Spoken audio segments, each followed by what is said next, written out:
Surabaya, kota yang biasanya bising oleh klakson dan pedagang kaki lima. Sore itu terasa anehnya.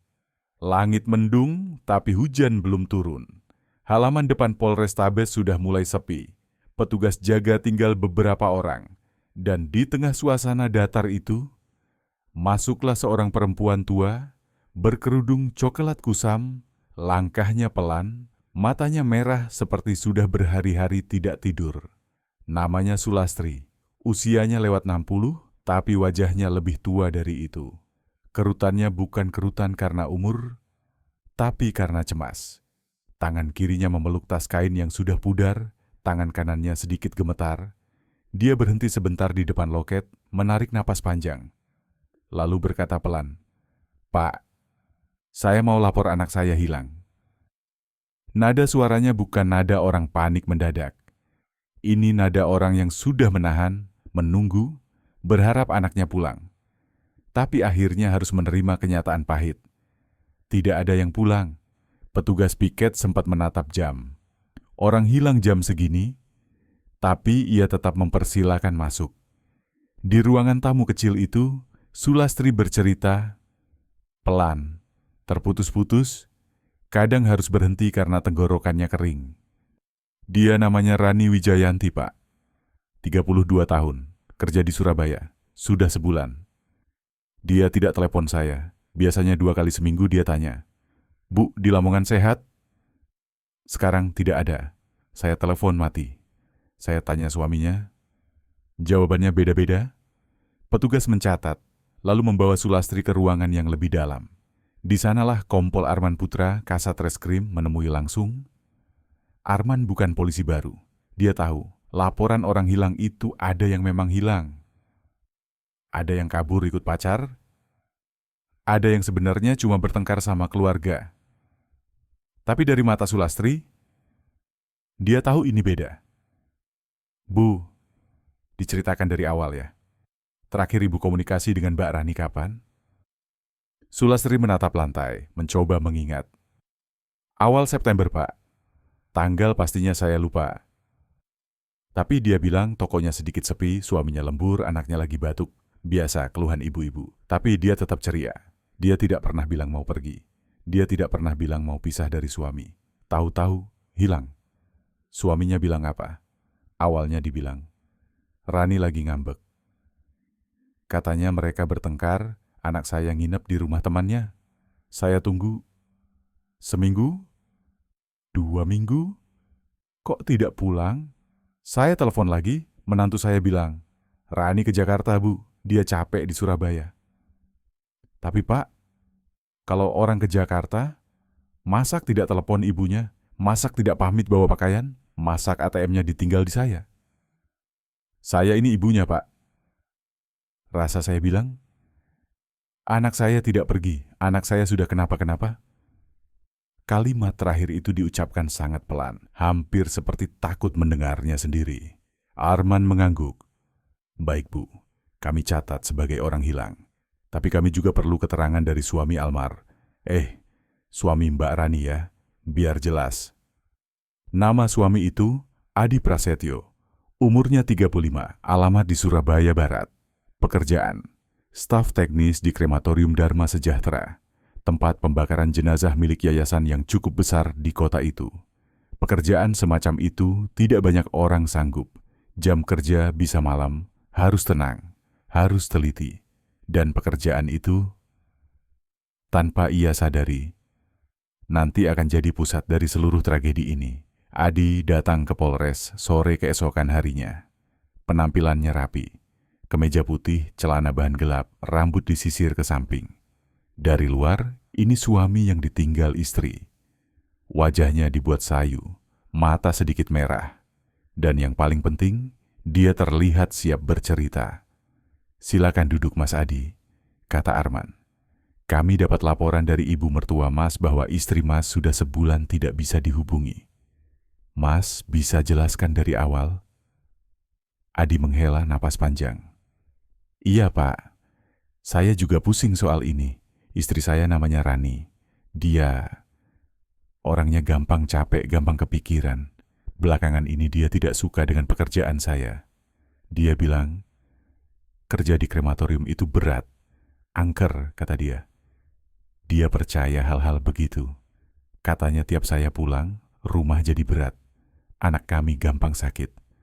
Lalu usaha online dia juga seret. Akhirnya kami sering cekcok. Ia berhenti sebentar, menunduk memainkan jari.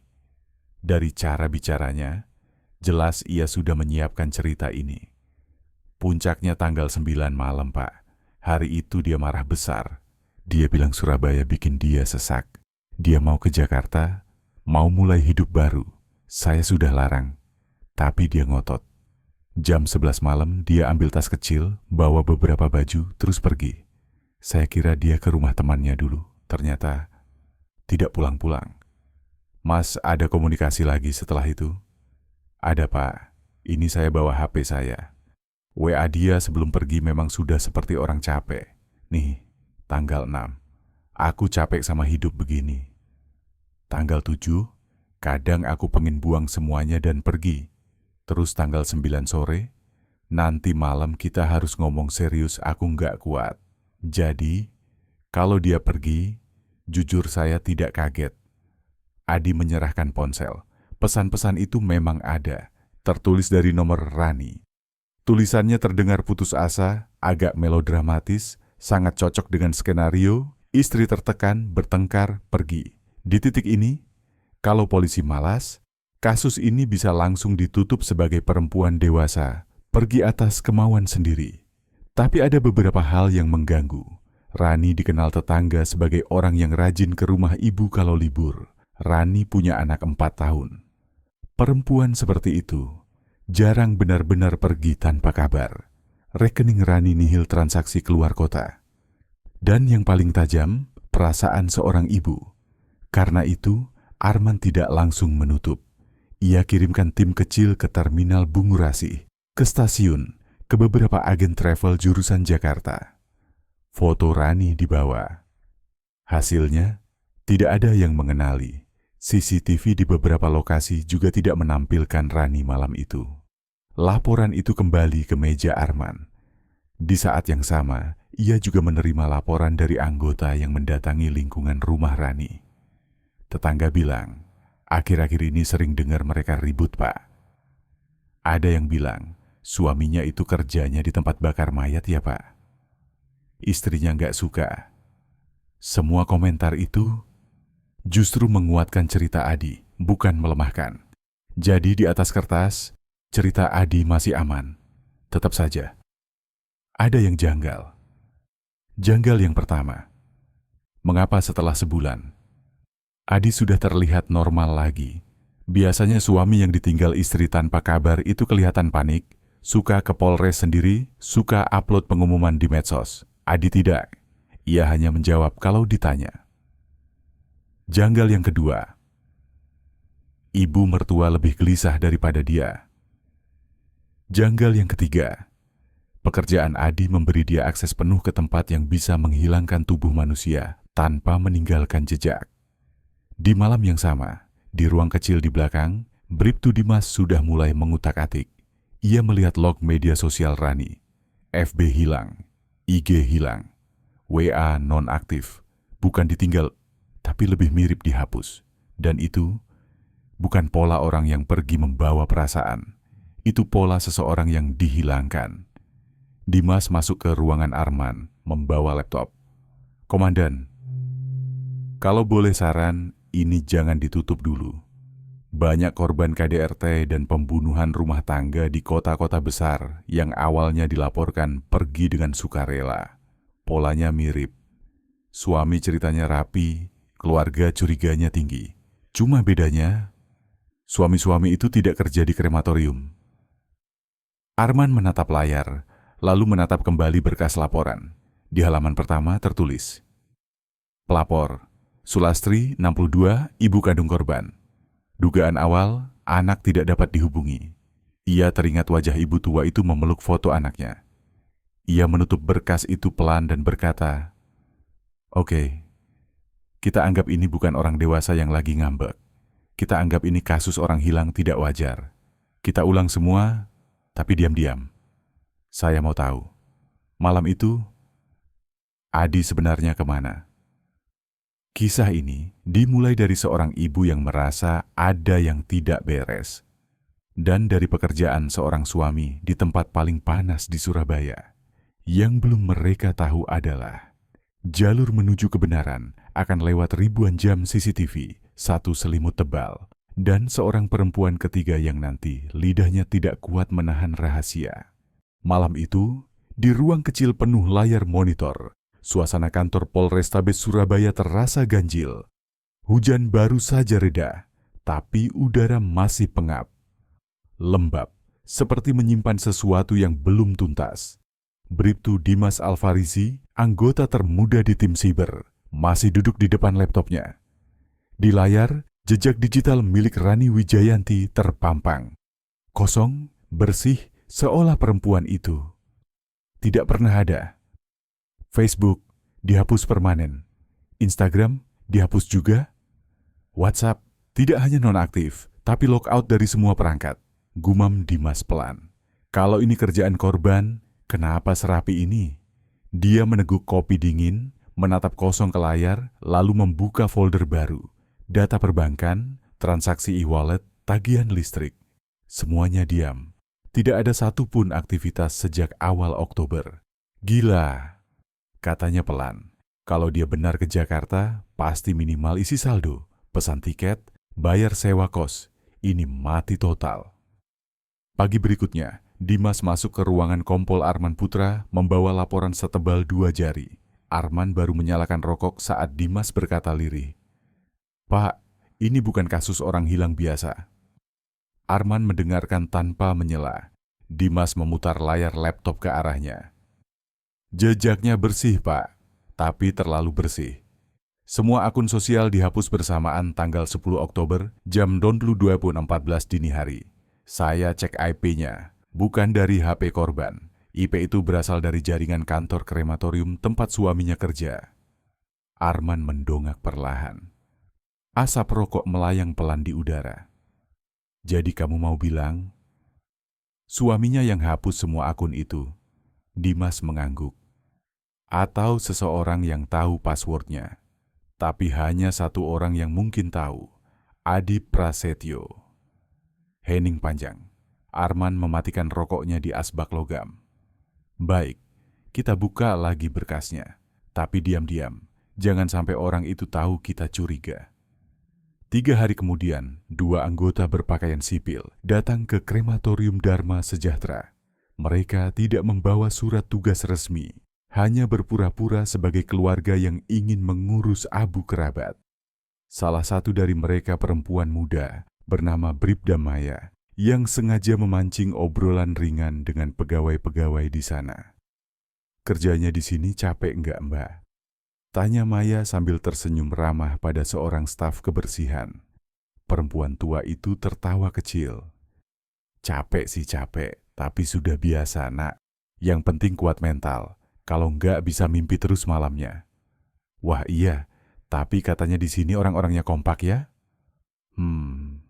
Kompak sih, tapi ya ada yang aneh juga. Itu si Mas Adi, dulu istrinya sering datang, cantik ramah. Sekarang kok nggak pernah kelihatan. Tapi dia sering bareng sama Mbak Melati itu, staf bagian administrasi. Makan siang bareng, kadang pulang bareng. Kami sih diem aja, tapi ya, tahu sendiri. Maya hanya mengangguk kecil, tapi matanya berbinar. "Melati itu sudah lama kerja di sini?" "Setahun lebih. Dari dulu memang deket banget sama Adi. Cuman ya, setelah istrinya Adi katanya pergi ke Jakarta itu, mereka malah makin sering bareng." Maya pura-pura tersenyum. Dalam hati, ia tahu, inilah pintu masuk pertama. Sore harinya di kantor, semua laporan kecil itu dikumpulkan di meja Arman. Ada catatan dari staf krematorium, ada hasil penelusuran CCTV sekitar rumah, ada laporan IT dari Dimas. Semua potongan itu mulai membentuk pola. Dan polanya mengerikan. Adi punya akses penuh ke area kremasi, bahkan di luar jam kerja. Adi punya selingkuhan di tempat kerja yang sama. Adi juga satu-satunya orang yang bisa menggunakan komputer jaringan internal tempat IP penghapusan akun Rani berasal. Kalau dia benar melakukan sesuatu pada istrinya, ujar Arman pelan, tidak akan ada jejak, karena semua bukti bisa hilang.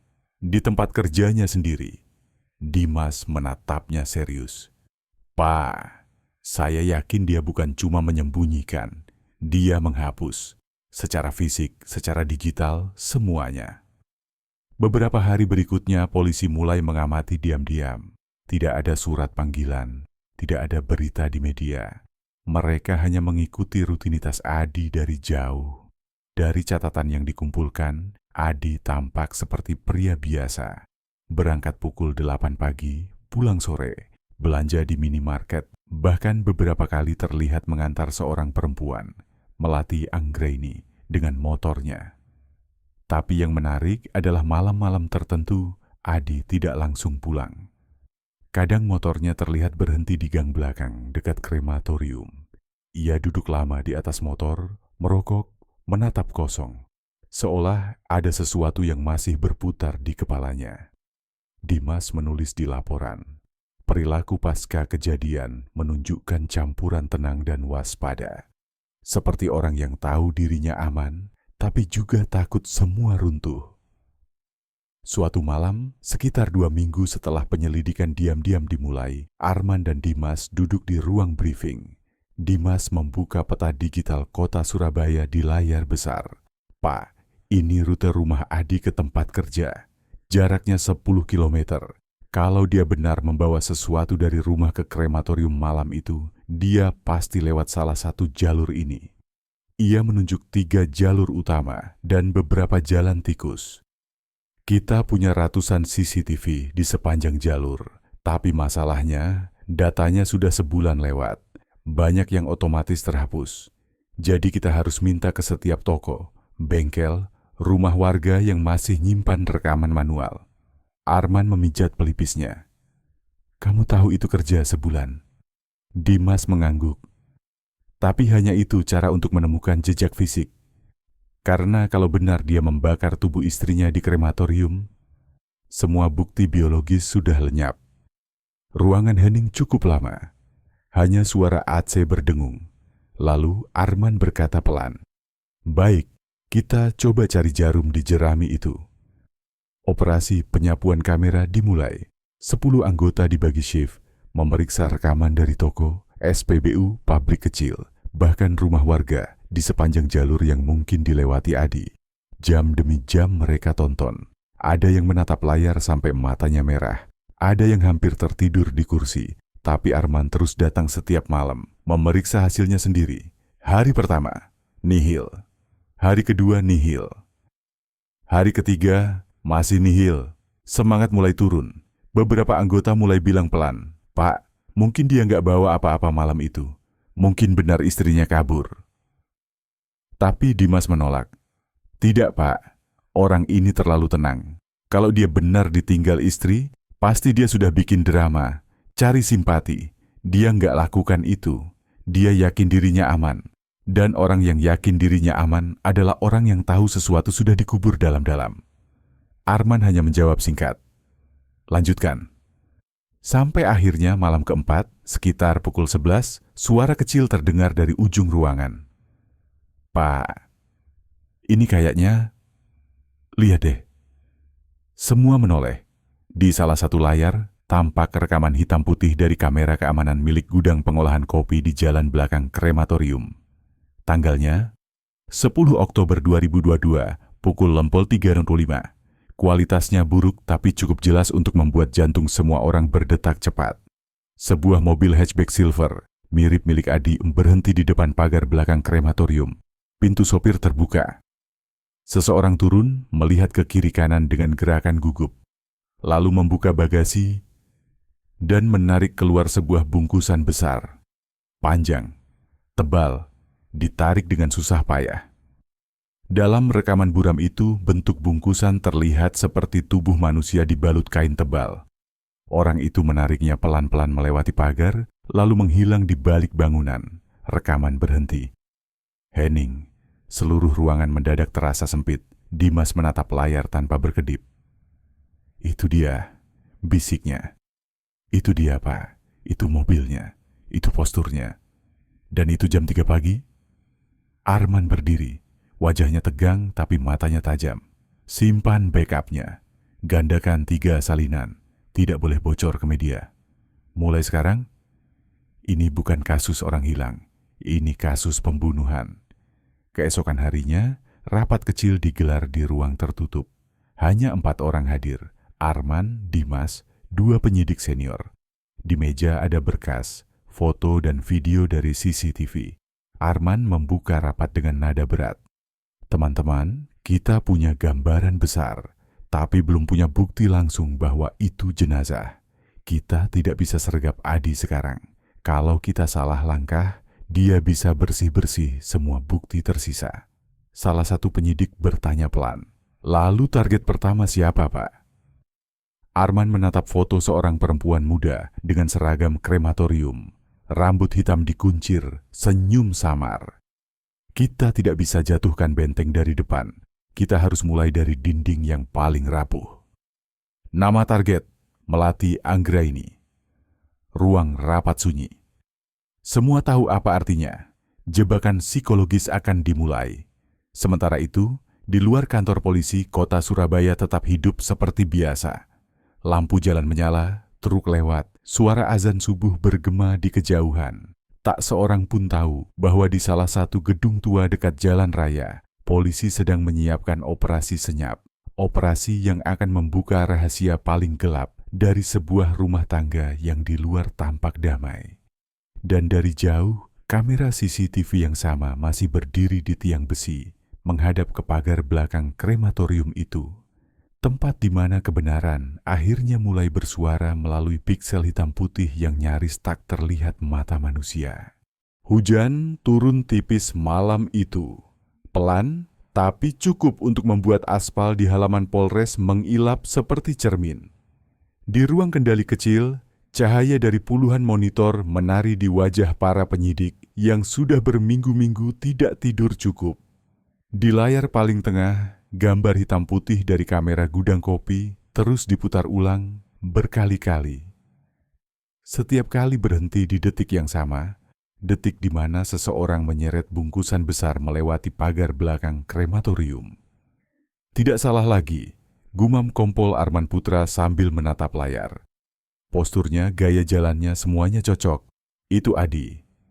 Suara kipas komputer mendengung pelan. Di ruangan itu tak seorang pun bersuara. Hanya desiran hujan di luar yang terdengar seperti bisikan. "Pak," kata Bribtu Dimas perlahan, "ini sudah cukup kuat untuk naik jadi kasus pembunuhan." Arman mengangguk pelan. "Iya, tapi kita belum bisa tangkap dia sekarang. Kalau kita sergap, dia akan tetap tenang dan pura-pura polos. Orang seperti dia bukan tipe yang meledak. Kita butuh cara lain, cara yang bisa pecahkan lapisan batu di otaknya." Pagi berikutnya sebuah rapat kecil digelar di ruangan tertutup. Hanya ada 4 orang di sana. Arman, Dimas, dan 2 penyidik senior. Di meja kayu panjang itu, berkas kasus, foto dan salinan video diletakkan berjajar seperti potongan puzzle gelap. Arman memulai pelan, nada suaranya datar tapi tajam. "Teman-teman, sekarang kita sudah tahu, Rani tidak ke Jakarta. Rani tidak pergi kemanapun. Tapi untuk membuktikannya, kita harus buat salah satu dari 2 orang itu bicara. Dan yang paling mungkin pecah duluan adalah Melati Anggraini." Dimas menatap layar foto Melati, perempuan muda berambut panjang, dengan senyum lembut tapi mata yang tampak licin. "Kalau saya boleh menebak," ucapnya lirih, "hubungan mereka sudah lama. Dia mungkin tahu semuanya, tapi tidak sadar sudah ikut terlibat." Arman mematikan rokoknya, menatap semua orang satu persatu. "Baik, kita panggil Melati dulu, tapi bukan interogasi biasa. Ini permainan psikologis. Kita buat dia merasa dikhianati. Kita buat dia percaya Adi sudah menjualnya." Sore harinya, langit Surabaya mulai memerah keunguan. Mobil hitam berhenti di depan krematorium Dharma Sejahtera. 2 anggota polisi berpakaian sipil turun membawa surat panggilan. Petugas resepsionis yang mengenal Melati segera memanggilnya dari ruang administrasi. "Bu Melati, ada tamu dari kepolisian?" Perempuan itu keluar, tersenyum sopan, tapi ada kilatan panik di matanya. Ia sempat mengusap rambutnya yang basah oleh keringat. "Maaf, ada apa ya, Pak?" "Cuman diminta ke kantor sebentar untuk klarifikasi tambahan soal Bu Rani Wijayanti," kata salah satu anggota dengan nada ringan. "Tidak lama kok." Melati sempat ragu, tapi akhirnya mengangguk. "Baik, Pak. Saya izin ke atasan dulu." Ruang pemeriksaan sore itu sengaja dibuat tidak terlalu tegang. Lampu tidak terlalu terang. Di meja hanya ada sebotol air dan tisu. Bribda Maya, penyidik perempuan yang terkenal tenang tapi tajam, memulai percakapan dengan nada lembut. "Mbak Melati, terima kasih sudah datang. Kami cuma mau minta keterangan tambahan. Kan Mbak kerja satu tempat dengan Pak Adi, ya?" Melati tersenyum kecil. "Iya, benar. Saya bagian administrasi. Kadang shift sama beliau." "Oke. Kami cuma mau tahu, sebelum Bu Rani pergi ke Jakarta itu, apa Mbak pernah dengar sesuatu dari Pak Adi? Mungkin pertengkaran di rumah? Masalah pribadi?" "Pertengkaran sih sering, Bu. Tapi itu urusan mereka. Saya tidak mau ikut campur. Kadang dia curhat saja, bilang istrinya tidak suka pekerjaannya di krematorium. Saya cuma dengar sekilas." Nada suaranya tenang, matanya stabil. Jelas, dia sudah berlatih menjawab. Dan Arman tahu itu. Ia duduk di ruangan sebelah, mengawasi dari kamera tersembunyi. Tangan kirinya menggenggam rokok yang belum dinyalakan. Ia menunggu momen. Momen di mana pertahanan Melati mulai retak. Setelah 2 jam pertanyaan ringan, nada Bribda Maya perlahan berubah. Ia membuka map tebal di depannya, menarik 1 lembar foto hasil CCTV, dan meletakkannya di meja. "Ini Mbak tahu gambar apa?" Melati menunduk. Wajahnya berubah sedikit tegang. "Itu tempat kerja kami, tapi gelap ya, Bu?" "Iya, itu rekaman malam 10 Oktober, jam 3:05. Mobil Pak Adi, kami temukan di gudang belakang." Maya berhenti sejenak memperhatikan reaksi lawan bicaranya. Melati menelan ludah. "Pak Adi bilang ke kami kalau malam itu dia cuma membuang sampah krematorium. Tapi lucunya, di mobil itu tidak ada sampah. Yang ada hanya bungkusan besar, tebal, panjang." Melati menatap Maya, bibirnya gemetar. "Maksud Ibu apa?" Maya menyandarkan tubuh, suaranya tetap lembut tapi menembus. "Maksud saya, Mbak, kalau Mbak tahu sesuatu lebih baik jujur sekarang. Karena kalau tidak, sebentar lagi akan terlambat." Terlambat? "Adi sudah kami amankan tadi malam. Dan dia sudah bicara." Kalimat itu menghantam Melati seperti petir.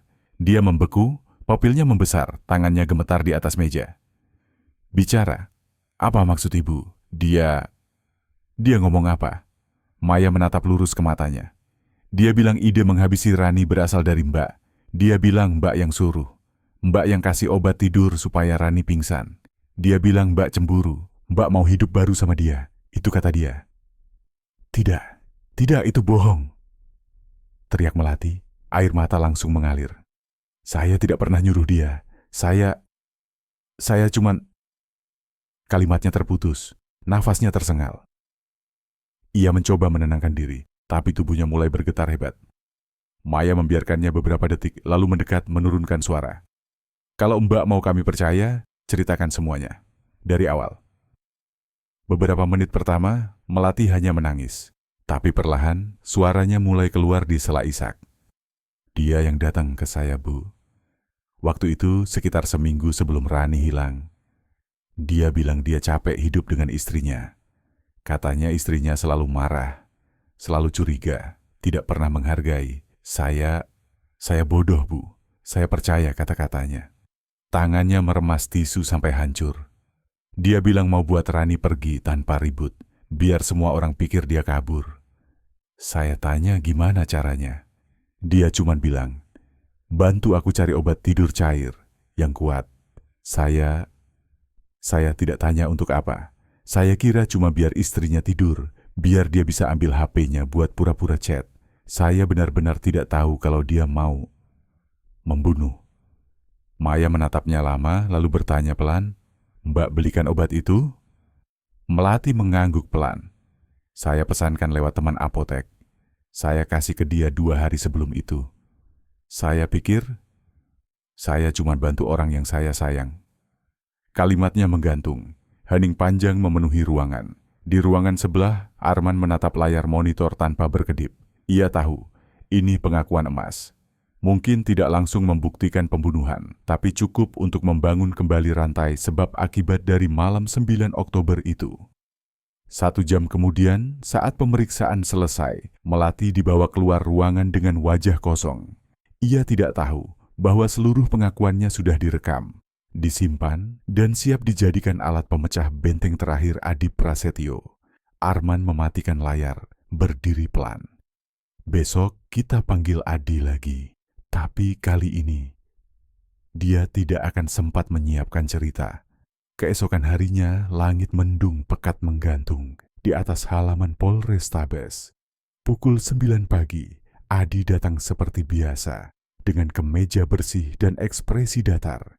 Ia menyapa petugas jaga, menandatangani daftar tamu, lalu duduk di ruang tunggu, seolah hendak wawancara kerja. Di dalam, Arman dan Dimas sudah siap. Di meja, 2 barang sudah disiapkan. Sebuah flash disk berisi video CCTV dan rekaman suara tangis Melati. Saat Adi duduk, Arman memulai dengan nada ringan. "Mas Adi, terima kasih sudah datang lagi. Kami cuma mau pastikan satu hal kecil saja. Masih ingat malam 9 Oktober? Adi tersenyum tipis. "Tentu Pak, malam terakhir saya lihat istri saya." "Baik, jadi Mas tetap yakin bahwa Rani pergi ke Jakarta atas kemauannya sendiri?" "Ya Pak, saya yakin." Arman menatapnya lama, lalu menekan tombol di remote. Layar di dinding menyala, gambar hitam putih muncul. Mobil silver berhenti di pagar belakang, lalu seorang laki-laki keluar, menarik bungkusan besar ke dalam area krematorium. Adi menatap layar itu. Sekian detik ia diam. Lalu pelan-pelan ia tersenyum. "Ah, itu saya Pak, tapi itu bukan apa-apa. Saya cuma buang kasur bekas, kan saya kerja di situ jadi ya, sekalian dibakar." Arman tidak bereaksi. Ia hanya mematikan video, lalu mengambil flash disk lain, memasangnya, dan menekan tombol play. Suara tangisan Melati langsung memenuhi ruangan. "Dia yang suruh saya beli obat tidur? Dia bilang mau bikin istrinya pingsan biar bisa ambil HP-nya. Saya tidak tahu dia akan bunuh." Adi membeku. Senyum di wajahnya hilang. Matanya perlahan membesar. Tangannya di atas meja mengepal, tapi tidak ada suara keluar. Dimas memperhatikan, mencatat setiap gerakan kecil, detak jari, gerakan bibir, napas yang tiba-tiba berat. Arman bersandar ke kursi, berbicara dengan nada hampir berbisik. "Kalau Mas masih mau cerita versi Mas, silakan. Tapi kami sudah punya versi Melati. Dan yang satu ini, kami punya rekamannya." Ruangan menjadi hening. Jam dinding berdetak pelan, suara jarumnya terdengar jelas di antara napas berat Adi. Beberapa menit berlalu, lalu ia menunduk. Satu kalimat keluar pelan, serak, tapi tegas. "Saya akui Pak, Rani tidak pergi ke Jakarta." Arman menatapnya dalam-dalam. "Lalu kemana dia, Mas Adi?" Adi menarik napas panjang, menutup matanya. "Dia tidak kemana-mana. Dia masih di Surabaya.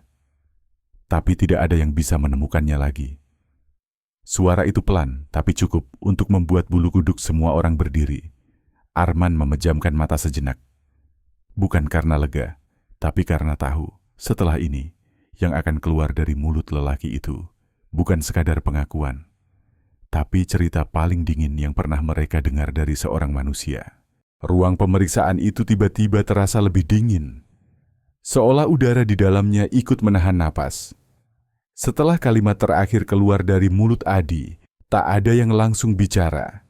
Hanya terdengar dengung pelan dari lampu neon di atas kepala, dan detak jarum jam yang berdetak tak sabar di dinding.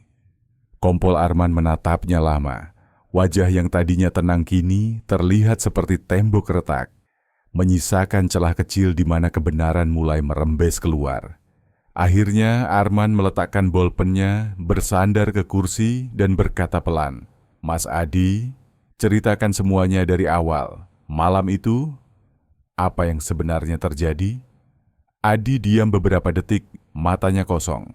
Napasnya panjang dan berat, seperti orang yang baru sadar tak ada lagi jalan keluar.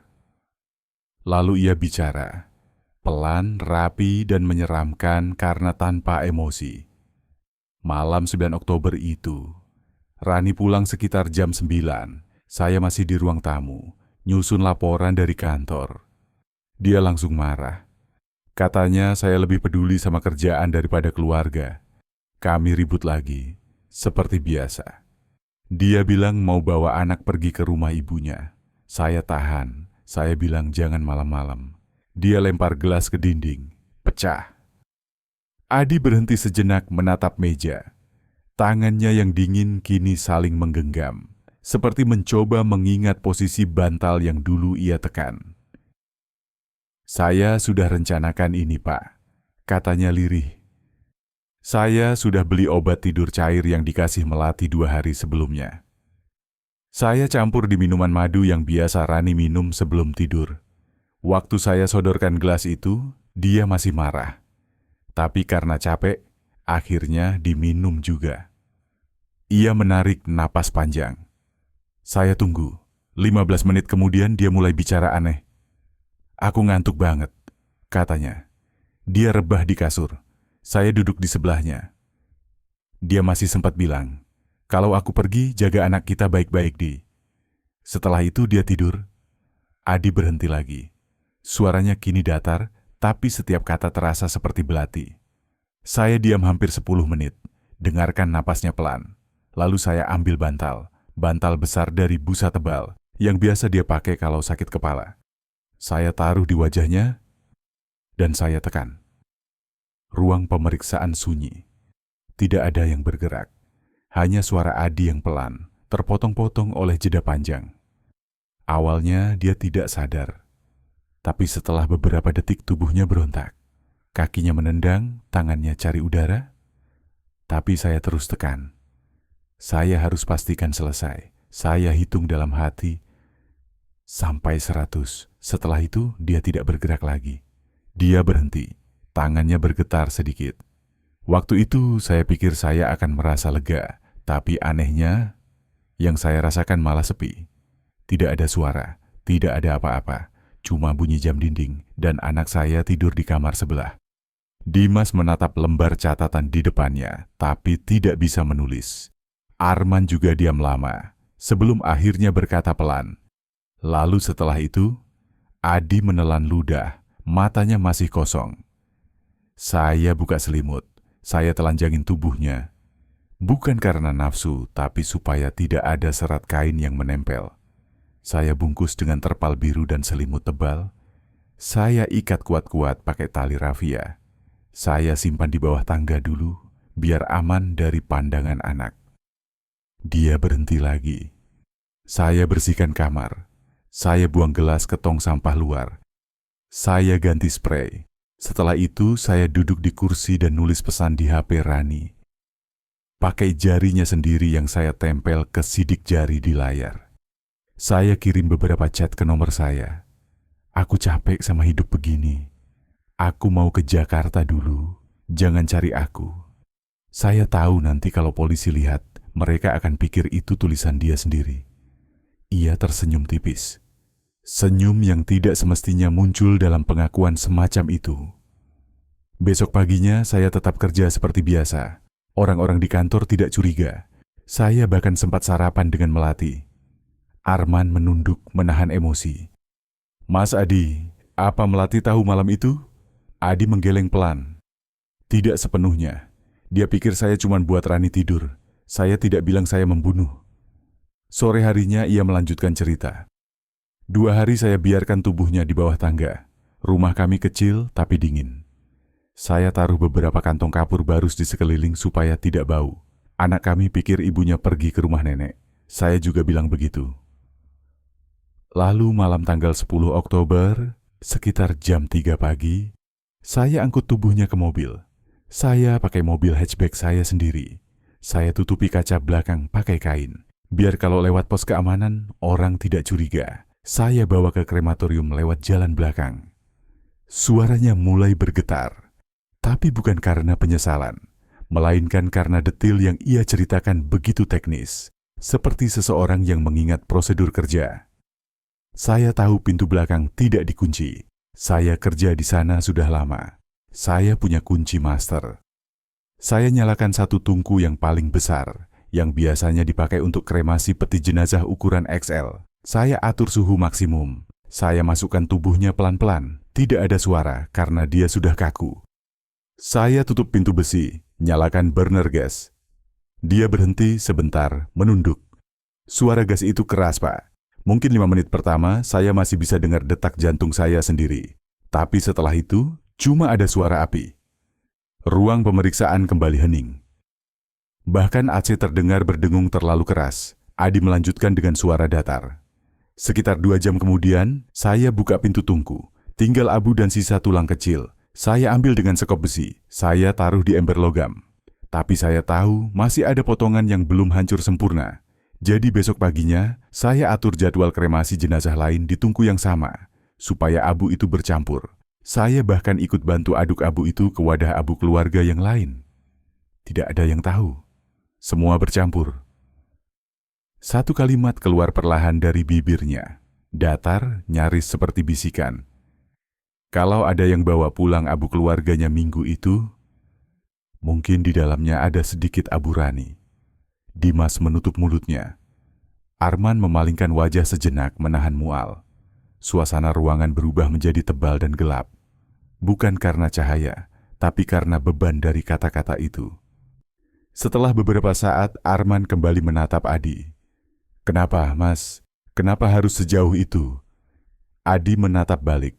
Untuk pertama kalinya, matanya memancarkan sesuatu yang bukan dingin, tapi campuran lelah dan kesal. "Karena saya tidak mau kehilangan semuanya, Pak. Kalau cerai, rumah saya habis, tabungan dibagi 2, anak ikut dia. Saya sudah bangun hidup dari nol. Saya tidak mau ulang." "Dan Melati?" Adi tertawa pelan. Tawa getir tanpa rasa. "Dia cuma pelarian, Pak. Saya kira dengan dia saya bisa mulai baru. Tapi setelah semua ini, ternyata dia juga cuma cermin dari kebodohan saya sendiri." Arman menutup map perlahan. "Mas Adi, kamu sadar kalau semua ini sudah selesai, kan? Tidak ada jalan keluar lagi." Adi menatap meja, lalu berkata pelan, "Saya tahu, tapi setidaknya sekarang, saya bisa tidur tanpa dengar suara Rani marah." Kata-kata itu membuat semua orang di ruangan membeku. Bukan karena maknanya, tapi karena nada suaranya. Datar, kosong. Seolah pembunuhan hanyalah rutinitas kerja tambahan. Setelah pengakuan itu direkam penuh, Arman keluar dari ruangan dan berdiri lama di koridor. Di tangannya masih ada catatan kecil berisi satu kalimat terakhir yang ditulis Adi dengan pena hitam. "Saya yang membunuh Rani Wijayanti. Saya yang menghilangkan tubuhnya di krematorium tempat saya bekerja. Tidak ada yang menyuruh, tidak ada yang membantu." Tapi di bawah tanda tangannya, tinta masih sedikit basah karena tangannya bergetar ketika menulis. Beberapa hari kemudian, penyidik melakukan rekonstruksi di tempat kejadian. Krematorium Dharma Sejahtera yang biasanya sunyi, kini dikelilingi garis polisi kuning. Wartawan tidak diizinkan masuk. Di dalam, bau gas dan debu masih sama. Adi dibawa dengan tangan di borgol, wajahnya menunduk. Saat ia berdiri di depan tungku logam besar itu, ia tidak menatap siapapun. Seorang penyidik memintanya menunjukkan posisi. "Di sini saya buka pintu besi. Di sini saya masukkan tubuhnya. Saya nyalakan gas." Suaranya pelan, nyaris seperti membaca laporan kerja harian. Beberapa petugas menatap satu sama lain, bingung antara marah atau ngeri. Dimas yang berdiri di pojok akhirnya berbisik pada Arman. "Pak, saya baru sadar. Ini bukan cuma pembunuhan. Ini penghapusan eksistensi." Arman hanya mengangguk pelan. Ya, dia tidak cuma membunuh istrinya, dia menghapus bukti bahwa istrinya pernah hidup. Sore itu, ketika rekonstruksi selesai, langit Surabaya berwarna oranye keabu-abuan. Arman menatap dari kejauhan saat mobil tahanan membawa Adi pergi. Ia tahu kasus ini akan mengguncang publik, tapi di luar semua sorotan, yang paling menghantuinya adalah ketenangan Adi. Tidak ada tangis, tidak ada rasa bersalah, hanya ketenangan dingin dari seseorang yang akhirnya berhasil menjalankan rencana sempurna. Tapi di dunia nyata, tidak ada rencana yang benar-benar sempurna. Karena selalu ada satu hal kecil yang tidak bisa dikendalikan manusia. Kamera CCTV murahan di gudang kopi. Dan hati perempuan yang retak karena dikhianati. Surabaya, Januari 2023. Langit kelabu, gerimis turun sejak pagi. Tapi halaman Pengadilan Negeri Surabaya justru ramai. Penuh wartawan, warga, dan keluarga korban yang datang jauh-jauh dari Lamongan. Semua ingin melihat langsung wajah lelaki yang sempat membuat seluruh kota membicarakan satu hal. Bagaimana mungkin seseorang membakar istrinya sendiri di tempat kerja dan hampir lolos. Di balik jendela mobil tahanan yang buram, Adi Prasetyo duduk diam, tangan diborgol, kepala menunduk, tapi wajahnya tetap datar seperti batu. Tidak ada sesal, tidak ada ketakutan, hanya sepasang mata yang tampak lelah. Bukan karena rasa bersalah, tapi karena ia sudah berhenti merasa apapun. Di luar, suara wartawan memanggil-manggil. Mas Adi, apa benar Anda membakar istri sendiri? Kenapa Anda lakukan itu? Tapi tak ada jawaban. Pintu mobil dibuka. Dua petugas memegang bahunya, membawanya masuk ke ruang sidang utama. Ruang sidang penuh sesak. Bangku belakang diisi keluarga korban.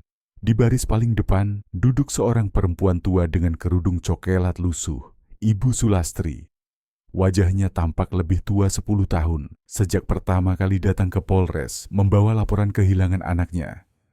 Di pangkuannya, ia memegang erat foto Rani yang sudah dilapisi plastik agar tidak rusak oleh air mata. Bu, mau saya bantu duduk lebih depan? Tanya seorang petugas. Sulastri menggeleng pelan. Tidak usah, Nak. Saya mau lihat dari sini saja. Saya mau lihat mukanya. Dari jauh pun cukup. Hakim memasuki ruangan. Semua berdiri. Sidang dimulai. Jaksa membacakan dakwaan dengan suara tegas tapi perlahan. Seolah setiap kata ditimbang agar tetap sopan di depan ibu korban. Tapi juga cukup keras untuk mengguncang nurani semua yang hadir. Terdakwa Adi Prasetyo dengan sengaja dan dengan rencana terlebih dahulu, telah menghilangkan nyawa istrinya, Rani Wijayanti, pada malam 9 Oktober 2022. Terdakwa melakukan perbuatan tersebut dengan cara memberikan obat tidur kepada korban, menekan wajah korban menggunakan bantal hingga meninggal dunia, dan membakar jasad korban di tungku krematorium tempat terdakwa bekerja. Perbuatan terdakwa dilakukan untuk menutupi perselingkuhan dengan saksi Melati Anggraini.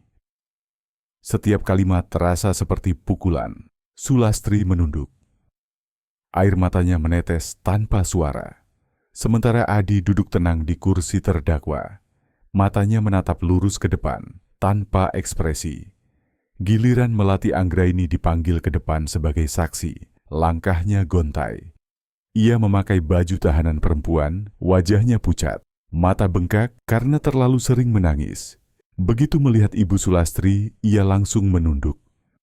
Saudari Melati, tanya hakim, benarkah saudari membantu terdakwa dalam rencana menghilangkan nyawa korban?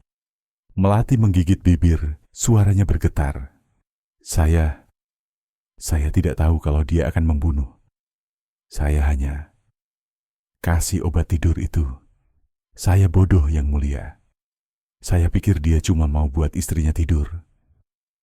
Di kursi belakang, Sulastri menatapnya dengan mata basah, tapi tajam. Bukan tatapan benci, lebih seperti tatapan seorang ibu yang sudah kehilangan kemampuan untuk marah. Tatapan yang berkata, kamu mungkin tidak menekan bantal itu, tapi kamu tahu siapa yang memintanya. Jaksa melanjutkan dengan menunjukkan barang bukti, rekaman CCTV, rekaman suara pengakuan Melati, dan transkrip pengakuan tertulis Adi sendiri. Ruangan menjadi tegang. Beberapa orang menunduk, beberapa lain menutup mulut karena ngeri. Lalu giliran Adi bicara. Ia berdiri, suaranya datar. Saya akui semua, tapi saya lakukan itu sendiri. Melati tidak tahu apa-apa. Jangan hukum dia terlalu berat. Saya hanya ingin hidup tenang. Hakim menatapnya lama. Hidup tenang. Setelah membakar istri sendiri, Adi terdiam. Tidak menjawab. Sulastri menatapnya, bibirnya bergetar. Ia berbisik pelan, nyaris tanpa suara. Kau tidak tahu artinya tenang, nak. Tenang itu kalau anakmu masih bisa kau peluk. Setelah mendengar semua keterangan, sidang ditunda 1 minggu untuk pembacaan putusan. Tapi berita sudah menyebar. Judul-judul portal berita online memenuhi lini masa. Pegawai krematorium bakar istri demi selingkuhan. Tragedi Surabaya. Abu istri tercampur abu jenazah lain. Suami iblis. Kasus yang mengguncang kota. Komentar warganet membanjiri setiap unggahan. Psikopat. Dia pantas dibakar di tungku yang sama. Semoga ibu korban dapat keadilan. Tapi di tengah amarah publik itu, hanya satu orang yang benar-benar hancur, Ibu Sulastri. Karena di dunia nyata, keadilan tidak bisa mengembalikan tubuh anak yang sudah berubah jadi abu tak bernama. Seminggu kemudian, ruang sidang kembali penuh. Hakim membaca putusan dengan suara berat. Terdakwa Adi Prasetyo dinyatakan secara sah dan meyakinkan bersalah melakukan tindak pidana pembunuhan berencana dengan mempertimbangkan perbuatan yang sangat keji, dilakukan dengan tenang dan penuh perhitungan, serta menimbulkan penderitaan mendalam bagi keluarga korban, maka pengadilan menjatuhkan hukuman penjara seumur hidup kepada terdakwa. Sementara untuk terdakwa Melati Anggraini, pengadilan menjatuhkan hukuman penjara 20 tahun karena peran aktifnya dalam membantu menyediakan alat untuk kejahatan tersebut. Ruangan mendadak hening. Sulastri menunduk. Air matanya jatuh ke pangkuan. Ia tidak bersorak, tidak menangis keras. Ia hanya berbisik lirih. Terima kasih Tuhan. Setidaknya dia tidak akan bebas lagi. Adi tidak bereaksi. Hanya menatap kosong ke arah jendela. Lalu pelan-pelan tersenyum. Senyum kecil yang membuat semua bulu kuduk berdiri. Senyum orang yang bukan menerima hukuman, tapi menikmati ketenangan karena akhirnya tidak perlu lagi berpura-pura. Beberapa bulan setelah vonis, krematorium tempat Adi bekerja ditutup sementara. Pihak yayasan mengadakan upacara pembersihan simbolis. Warga sekitar datang, membawa dupa dan bunga. Di depan tungku yang dulu digunakan Adi untuk membakar istrinya, seorang biksu tua berkata pelan, "Api tidak salah, tapi tangan yang menyalakannya bisa membawa surga atau neraka." Sementara itu, di rumah sederhana di Lamongan, Sulastri menyiapkan altar kecil di pojok ruang tamu. Di atasnya, foto Rani berdiri di antara lilin dan bunga melati. Tidak ada abu, tidak ada kerangka, hanya udara kosong yang ia doakan setiap malam. Kadang ia bicara sendiri, "Rani, ibu sudah tenang, nak. Orang yang buat kamu hilang sudah dibayar. Tapi, kamu tahu, nak, yang ibu rindukan bukan keadilan. Ibu cuma pengen dengar kamu manggil ibu sekali lagi." Air matanya jatuh di lantai kayu, tetes demi tetes.